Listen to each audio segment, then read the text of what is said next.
Good afternoon. My name is Todd Gunther. I'm an investigator with the National Transportation Safety Board with the United States federal government. The NTSB is an independent investigative agency tasked by Congress to investigate facts, conditions, and circumstances around all U.S. registered civil aircraft in the United States, U.S. registered civil aircraft, and U.S. manufactured aircraft overseas under what's known as the International Civil Aviation Organization, Annex 13. Now, the reason I'm here, and first of all, I would like to go ahead and offer my condolences to the friends and family of the victims of this tragic accident. I would also like to go ahead and thank the Sheriff's Office, Highway Patrol, other emergency responders, including the fire department and the township and the community in general, who have been so generous in reaching out for help to us. What we know so far is that just prior to 1945, on the 5th, a November 519 Echo Alpha, which is an Express 2000 FT, which is an aircraft that is licensed in the experimental category. It's what we call an experimental home built, all right, ended up coming to rest just past the field inside a wood line, a little less than a mile from here. The airplane is made out of composite material. Okay, it's fiberglass. It's built from a kit, okay, and it's powered by a Continental IO550 six-cylinder horizontally opposed engine that puts out about 300 horsepower. Now, what we know so far is that the aircraft hit in a nose-low attitude, and it appears that at the time that it impacted, that the aircraft might have been spinning to the right. We looked at the brakes in the trees above the aircraft accident site, and it appears that it only struck one tree limb prior to coming to rest. So it's nose down, it was spinning, and it appears that we have all four corners of the aircraft. And what that means is that we've looked at the wreckage that's there, and it appears that we have the tips of both wings, we have the tips of the horizontal stabilizer, we also have the nose section, and we also have the tail section. Now, one of the things that we've been doing while we've been on site so far is we're checking for what we call control continuity. And what control continuity is, we try to make a determination from the continuity of the flight controls to the cockpit on the aircraft. And what we know is that both ailerons are on the airplane wings. The horizontal stabilizer is also in place, along with the elevator and the rudder. And what the ailerons do is they control the aircraft in roll, the elevator controls the aircraft in pitch, and the rudders, which are operated by foot pedals, control the airplane in yaw. So that's all three axes on there. We've looked at the wreckage. There's no sign of any type of in-flight structural failure, fire, or explosion. We do not have any evidence of a post-impact fire on scene, and we do know that the aircraft did have fuel on it. As a matter of fact, one of the things that, as you approach it, if you've been anywhere near the wreckage site, you'll notice that you can smell aviation gasoline as you approach. Unfortunately, the gentleman that was on board is deceased. We don't have any evidence of any passengers being on board, even though it was a four-seat aircraft. It appears that he was alone at the time. We looked at the wings, and even though we have a smell of fuel on board, both fuel tank caps are in place, which indicates to us that the tanks may have ruptured on impact. We located the emergency locator transmitter on the airplane, and the ELT, as far as we know, after talking to the Air Force Rescue Coordination Center, no ELT was received by any ground station or by satellite.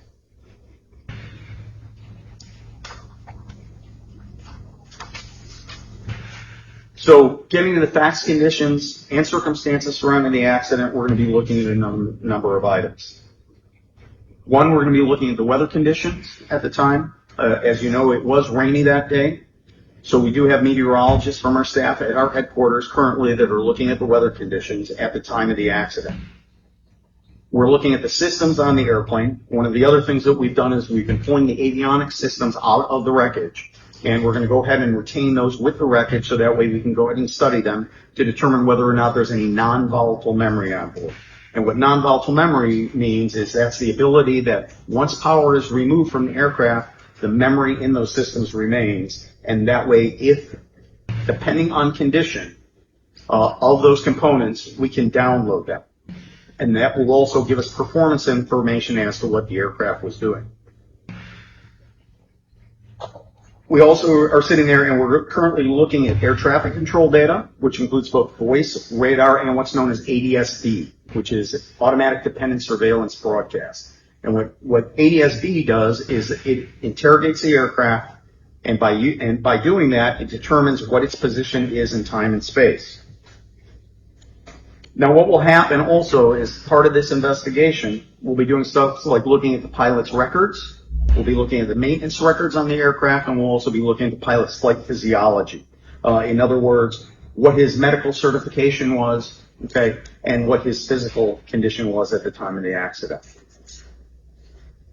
In addition to that, we'll be doing a number of other things in the background also, such as we'll be looking up registration information, we'll be looking up airworthiness information that's currently stored by the Federal Aviation Administration in Oklahoma City, Oklahoma. We're also looking at flight path reconstruction right now to determine 3D what the flight path reconstruction was after he left Lakefront Airport to here, and we're also making a determination as to what his final destination may have been. Now, one of the other things that we're also looking at while we're doing that is we're looking at survival factors such as the restraint systems in the aircraft, okay, how the structure reacted also to impact. Now, once I leave this location, okay, in approximately 30 days, the NTSB will go ahead and develop and produce a preliminary report. And that preliminary report will have the facts, conditions, and circumstances as we know it up to this point, okay, and it is publicly available on our website at www.ntsb.gov. Now, the NTSB operates under what's known as the Sunshine Act. And what the Sunshine Act means is that we can't hide anything as part of an investigation. It has to be produced publicly. And those reports, once we complete that preliminary report, more work will be done over approximately the next 18-month period. And at the end of the 18-month period, the NTSB will go ahead and produce a factual report, which it lets us know what the facts are that occurred with the accident at that point, and then we will produce a final report. Associated with that final report will be a docket that includes photos, any research, graphs, charts, etc., that support that investigation. Then approximately 60 to 90 days after that report is published, the Safety Board, which are the 5 members that are appointed by the President of the United States, will issue a statement of probable cause. Now, at any time during the investigation, if we find anything that's of concern to us for either the traveling public, the pilots, the aircraft, air traffic control, passengers, etc., that's of concern and could be a safety issue, we can issue recommendations at any time. And with that, I have time for a few questions. Can you talk about any extra challenges that investigating a crash of a home-built aircraft brings? Regardless of the category that the airplane is licensed under, or whether it's a helicopter, balloon, blimp, powered lift, whatever it happens to be, there's a set of regulations, there's a set of engineering design requirements, etc. And even though a experimental aircraft's in the experimental category, kit-built aircraft there are many produced. As a matter of fact, it's a very vibrant, active segment of the aviation industry. So no, it's every aircraft has different, I wouldn't call them challenges, but has different design specifications, how they were designed. They're built to a standard. And because of that, that's one of the reasons why the NTSB leverages industry so highly, is because regardless of the fact that we have our own engineers, own investigators, doctors, etc., one of the things that happens is because there are so many thousands of components that are built and so many hundreds and hundreds of aircraft of different design that's built, it's impossible for us to be experts on every single one. So therefore, one of the things we do is we leverage the manufacturers, such as airframe manufacturers and engine manufacturers.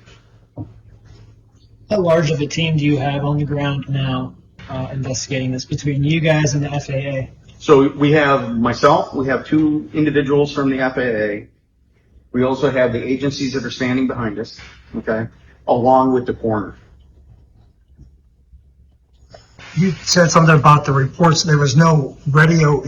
There was no Beatty calls. No cries of saying I'm going down or. Yeah, preliminary information that we've gotten from air traffic control is that they had a conversation with him before this occurred, and that's something we're looking into, is we're trying to get the official documentation from that, because we don't do supposition. So there's nothing that I could really say about that right now, other than we know that they did have contact with air traffic control, and air traffic control was in communication with the pilot prior to the accident. That 30-day report, will that have that communication in there? What I'm trying to ascertain is if he was saying that he was having mechanical errors or Yes, it will be, that will be in the preliminary. Okay. You said he left from Berkeley Front Airport in Cleveland, Correct. but not sure the destination yet. Not sure the destination. What happens once you pull the wreckage out? Okay, so what'll happen is that we'll be retaining the wreckage as part of the investigation. It will go to a secure facility, and we'll be under NTSB control, because it is considered to be evidence. And once we have garnered all the information and data that we can from the wreckage, it'll then be released. How is the wreckage being pulled out? Okay, so what will happen is that there's an aircraft salvage company that will be arriving here today, all right, and they're going to be using a tracked vehicle. And the reason that we're using the tracked vehicle is we're going to go ahead and try to do as little damage as possible in order to be able to get it out of the woods. And that tracked vehicle will end up separating and segmenting portions of the wreckage. That tracked vehicle will then take it out of that location, move it across the field over to the road, and then it'll be put on a flatbed truck and then get transported. Can you reiterate the manner in which the plane actually landed? So you said it was nose down, possibly turning to the right. Yeah, it appears right now, and this is preliminary information, so it is subject to change as we garner more. It appears that it was about 10 to 15 degrees nose down. Okay, and then the aircraft was rotating about its vertical axis to the right at the time. And 10 to 15 degrees, does that mean this direction from flat? Yeah, so it would be about 10 to 15 degrees, about the angle on my hand. Okay, thank you. And I've got time for one more question, and I gotta get back to work.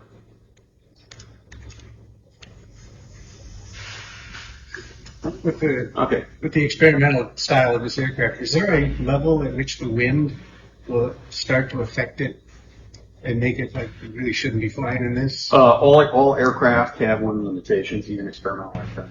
So I don't know what that wind limitation is right now.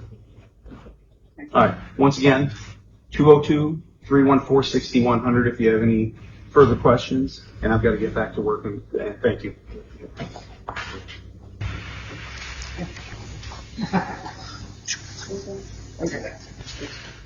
It's up to you if you want more or not. I was just going to ask the time of call. The time of call was for us was at 1942, which would be 7:42 p.m. That's when we received the call of a report of a possible aircraft. Was any of the aviation able to help you locate it, or was it located by individuals? They attempted to help us, but mostly individuals is what helped us locate it. Is that the first crash that you guys had in Polk? The first aircraft crash that I recall. Okay.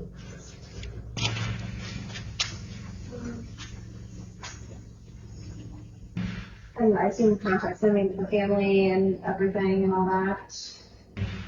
That would be. Yes, ask. I have a question for the Lieutenant. Lieutenant, I know the Highway Patrol takes over all aviation accidents until other ones there. You guys do get the end results. Do you issue any kind of pressing later once you get all the results? Or? Right. With the NTSB being here and their expertise in this area, that'd be a question for them, but they would be the authority on the subject since they've arrived. And does like the EPA come in now and look at the site? So our EMA director was contacted and those notifications have been made. Do they have to come out here then? That would be something I'd have to direct you to have that address. Thank you. Thank you. Thank you. Thank you. Thanks for being here.